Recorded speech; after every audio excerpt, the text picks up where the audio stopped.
In our last episode, we uncovered the secret disasters the Soviet Union hid from the world. But the race to the moon had a devastating human cost on both sides of the Iron Curtain. In America, the space race was a public spectacle, a source of intense national pride and optimism. But this transparency meant that when tragedy inevitably struck, the entire world would be watching. This is the story of how America's space program was forged in public tragedy, and the incredible resilience that followed. This is Part 2, the American Tragedies. The commander of Apollo 1 was Gus Grissom, one of America's original 7 astronauts. He was a hero, a veteran of the Mercury and Gemini programs.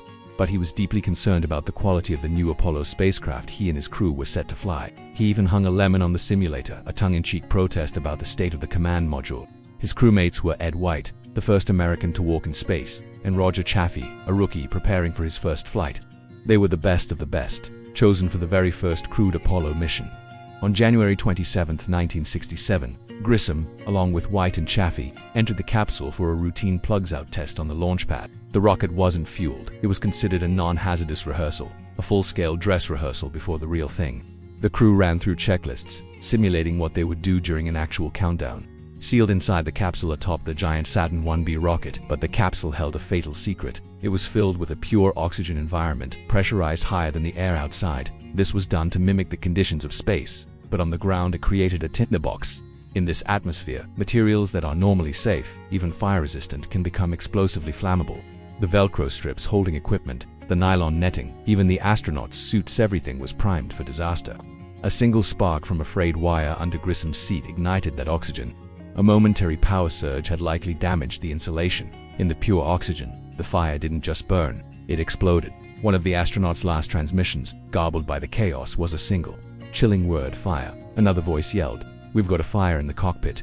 The crew was trapped by a fatal design flaw. The hatch was a complex 3-part system that opened inwards. To open it, the crew had to overcome the internal pressure and go through a procedure that took at least 90 seconds, even under ideal conditions. But the pressure from the instantaneous fire was so intense it sealed the hatch shut like a vault, making it physically impossible to open from the inside. They never had a chance. Gus Grissom, Ed White, and Roger Chaffee perished in less than 30 seconds. The first Americans slated to go to the moon died before ever leaving the ground. The rescue crew outside could do nothing but watch in horror as the capsule ruptured from the intense heat and pressure. It was a scene of utter devastation. The Apollo 1 fire was a national trauma that shattered NASA's image of invincibility. The dreams of a moon landing by the end of the decade seemed to turn to ash along with the capsule. The entire Apollo program was immediately put on hold, its future hanging by a thread. The nation mourned its fallen heroes. A rigorous investigation, which included congressional hearings, revealed a shocking history of shoddy workmanship, poor management, and overlooked safety concerns. The report was scathing, pointing to thousands of technical problems and a culture that had prioritized speed over safety in the race against the Soviets. The tragedy forced a complete, top-to-bottom revaluation and redesign of the Apollo spacecraft. Out of the tragedy came crucial, life-saving changes. The inward opening hatch was replaced with a single-piece quick-opening hatch that could be unsealed in seconds. Thousands of flammable components were replaced with fireproof materials. The cabin atmosphere for ground tests was changed to a less hazardous nitrogen-oxygen mix. The painful sacrifice of the Apollo 1 crew was not in vain. It ultimately made the eventual moon landings possible, and far safer for every astronaut who followed. By April 1970, NASA had triumphantly recovered. Neil Armstrong and Buzz Aldrin had walked on the moon. Apollo 12 had repeated the feat. Apollo 13 was meant to be the third lunar landing, a mission that, to a public now accustomed to success, was seen as almost routine. The mission was commanded by veteran Jim Lovell. 2 days into the mission, 200,000 miles from Earth, as the crew wrapped up a television broadcast showing off their spacious craft, a routine stir of an oxygen tank triggered a catastrophic disaster. A faulty thermostat during pre-flight testing had damaged the tank's internal wiring. When astronaut Jack Swigert flipped the switch as instructed by Mission Control, it sparked an explosion. An explosion crippled their spacecraft, the Command and Service Module, Odyssey. The now famous understated words came back to Earth from Lovell: "Okay, Houston, we've had a problem here." The mission to land on the moon was instantly aborted. It was now a desperate mission of survival. The Odyssey was dying, losing oxygen, water, and power. With the main spacecraft dying, the crew of 3 had to power it down and use the lunar module, Aquarius, as a lifeboat. It was a brilliant but desperate improvisation. But Aquarius was only designed to support 2 men for 2 days on the lunar surface, not 3 men for the 4-day journey back to Earth. It was a tiny, fragile ship being pushed far beyond its limits. As the crew huddled in the freezing cold of the powerless lunar module, another life-threatening crisis emerged. carbon dioxide began to build up to lethal levels. The command module scrubbers were square.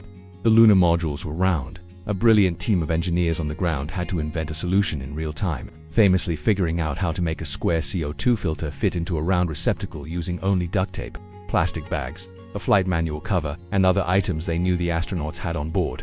After a harrowing journey around the moon, through freezing temperatures, with severely limited water, and with just enough power to keep critical systems alive, the crew made it back to Earth. They fired up the damaged command module for re-entry, unsure if the heat shield had survived the explosion. The world held its breath during the 4-minute radio silence of re-entry. Then, a sonic boom, and the capsule appeared, its 3 main parachutes blooming perfectly against the blue sky. They called it a successful failure. They didn't land on the moon, but they brought the crew home alive against all odds. The American space tragedies, Apollo 1 and Apollo 13, devastating as they were not hidden. They were public lessons in failure, resilience, and human ingenuity that ultimately forged the character of NASA and its path to the stars. Thank you so much for watching. If you found this story of tragedy and triumph as compelling as we do, please hit that like button and subscribe for more deep dives into the history of exploration. See you next time.